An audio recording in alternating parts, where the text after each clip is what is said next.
Southwest Airlines, which has been famous for its many unique policies, from open seating to free checked bags, has made a multitude of changes to bring them more in line with the rest of the airline industry recently. This culminated with them getting rid of their open seating policy, which had defined the carrier since its inception in 1973. Today, I will be seeing what the new Southwest looks like as I fly them on one of their 737 MAX 8 aircraft from Boston to Baltimore. Terminal 2, where Southwest has its home, was crowded as usual, though there are some sections of it, especially United's and American's wings, that are considerably nicer. There is a decent variety of shops and restaurants, but the selection is nothing special, and I ended up walking to Terminal 3 to grab food. Southwest uses a bank of gates at the far end of the terminal, with gates B31 through 35. Gone are the traditional pillars marking where to stand, and they are now replaced by similar markers to most airlines. Southwest replaced its lettered number system of boarding with an 8-group boarding system, much like every other airline in the US. I would be boarding in Group 3 today with what seemed like every other passenger on the flight. Southwest cabins are now different as well. Gone are the days of every single seat being equal, with the first 10 rows or so now having extra legroom and being an extra charge to book. The rest of us lose about an inch or so of legroom, going from Southwest's generous 32 to 33 inches down to a more standard 31 inches of pitch. The change is definitely noticeable, though the legroom still isn't bad. The seat itself has lost a lot of padding and is noticeably thinner and harder. It sports an adjustable headrest and does recline. The seat back has a standard tray table as well as two literature pockets, a hard one up top and a soft one below, and a USB port to charge your devices. Once we settled in, which did take longer than now that almost everyone has a carry-on bag, we pushed back for our departure from runway 22 right.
Once in the air, the flight attendants started their usual service, which thankfully still remains the same as before all the changes, though I would not be surprised to see that change as well in the future. I went for a Dr. Pepper and was given a baggie of these butter pretzel sticks, which are amazing and one of my favorite in flight snacks on any airline. Other than that, the flight was uneventful, though since it was cloudless, we got great views of the Northeast Corridor, which I will let you all enjoy.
As we make our descent into Baltimore, I'm going to reflect on the flight for a little bit.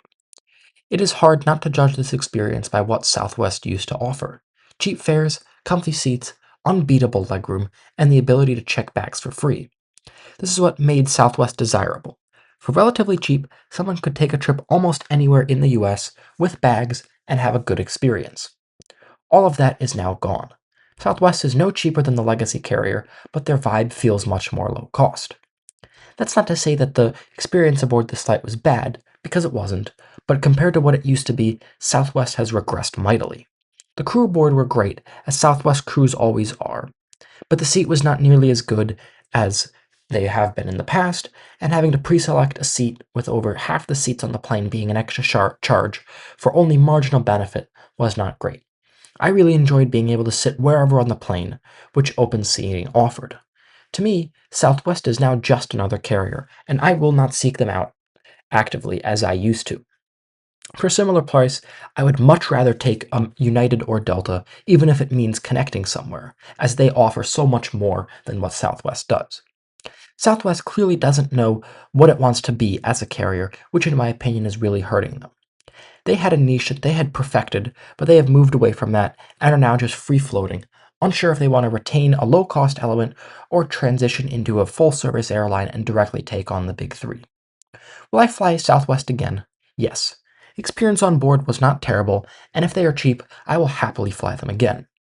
They have just lost what, in my opinion, was the edge that they had over every other airline, and I know that I am not the only one who has stopped being a Southwest loyalist over these changes. All in all, though, the flight was pretty good, and for an hour-long flight, the experience was not terrible. Now, with these cheap slimline seats, would a 4-hour flight or 5-hour flight across the US be just as bearable? I don't know, and hopefully I'll find out sometime relatively soon.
Thank you all for watching. If you enjoyed this video, then be sure to hit the like and subscribe buttons, and I will see you all in my next trip report.